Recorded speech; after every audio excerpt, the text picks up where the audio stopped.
देश की राजधानी नई दिल्ली में रक्षा मंथन पर एक ऐतिहासिक और प्रभावशाली राष्ट्रीय डिफेंस सम्मेलन का आयोजन हुआ। आर्मी सेंटर में आयोजित इस विशाल सम्मेलन में 40 से अधिक देशों के दूतावासों से एम्बेसडर शामिल हुए। साथ ही भारत सरकार के कई केंद्रीय मंत्री, सुप्रीम कोर्ट के अनेक न्यायाधीश, वरिष्ठ रक्षा अधिकारियों, नीति निर्माताओं सहित 400 से अधिक रक्षा और विदेश नीति के शोधकर्ता उपस्थित रहे। United state institute army research centre नई दिल्ली में हाल ही में राष्ट्रीय सम्मेलन का आयोजन हुआ। इस सम्मेलन में गिरीश शर्मा ने विशिष्ट अतिथि के रूप में शिरकत की।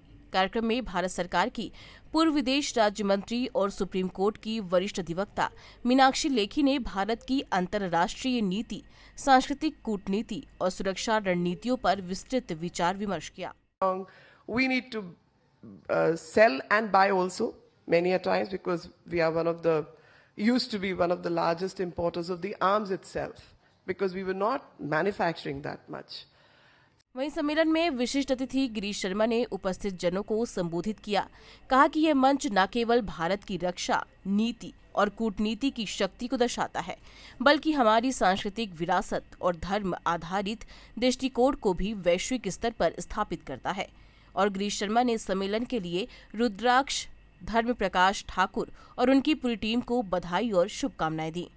हम कहीं ना कहीं वसुदेव कुटुंबकम का सिर्फ नारा नहीं देते, हम धर्म की जय हो, अधर्म का नाश हो, प्राणियों में सद्भावना हो, विश्व का कल्याण हो, ये सिर्फ बातों में नहीं कहते।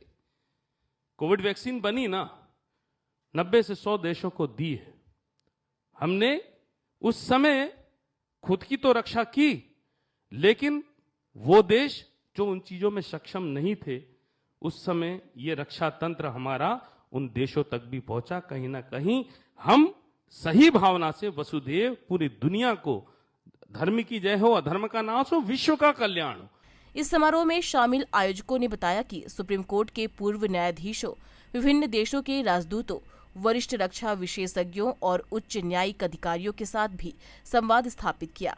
इन बैठकों में वैश्विक सुरक्षा परिदृश्य, भारत की रणनीतिक भूमिका, धर्म और संस्कृति आधारित कूटनीति और न्यायिक दृष्टिकोणों पर विस्तृत चर्चा हुई। साथ ही रुद्राक्ष और धर्म प्रकाश ठाकुर ने सभी अतिथियों का आभार जताया। Not be Air Force alone, but Air and Space Force. So India has started energetically in its look east policy. It is looking.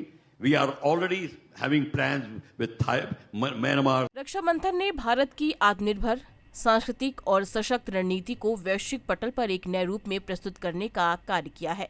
यह आयोजन निश्चित रूप से राष्ट्रहित में प्रभावी रणनीतियां तैयार करने की दिशा में एक नई शुरुआत है।